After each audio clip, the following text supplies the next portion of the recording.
وليد ركراكيس بالمغرب وقاد ليها واحد الصورة اللي زوينة في كأس العالم. غلب كبار القارة الأوروبية بحال بلجيكا وإسبانيا والبرتغال، واليوم ها هو ربح البرازيل. واش عرفتي كون لحتي بوست في 2012 وقلتي راه غلبنا كاع هاد المنتخبات غادي يديوك للمصحة النفسية، حيت داكشي اللي كنا غير كنتخيلوه ولا لهم حقيقة.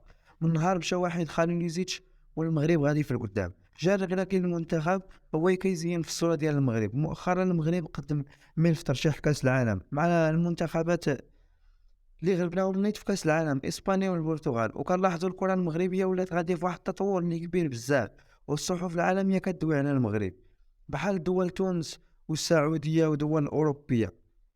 والصحف البرازيلية براسها شدت بالمغرب وقالت بلي راه النتيجة كانت متوقعة، والمنتخب البرازيلي كان ضعيف، وخاصة لاعبي ريال مدريد فينيسيوس ورودريغو اللي كانوا بواحد المستوى اللي ضعيف، وكان كازيميرو هو اللي تحمل عبء المنتخب البرازيلي وكان في واحد المستوى واعر. اما بالنسبة للاعبي المنتخب المغربي فراه كانوا بواحد المستوى اللي زوين، من غير ياسين بونو اللي ما كانش في نهارو. كانوا خرجوا شي وحدين فاش وصلنا لربع نهائي كأس العالم وقالوا بلي راه المغرب غا صدقات ليه وغا الزهر، ولكن البارح المغرب سد ليهم فمهم. والجميل في الأمر أن المغرب ماشي ربح مع البرازيل غير نتيجة ولا غا صدقات ليه، ربح نتيجة وأداء. إلا وصلتي حتى لهنا فكنشكرك، وما كنهضرش دير واحد لايك ومتابعة للصفحة باش يوصلك كل جديد، ودعمنا باش نستمروا من هنا لقدام.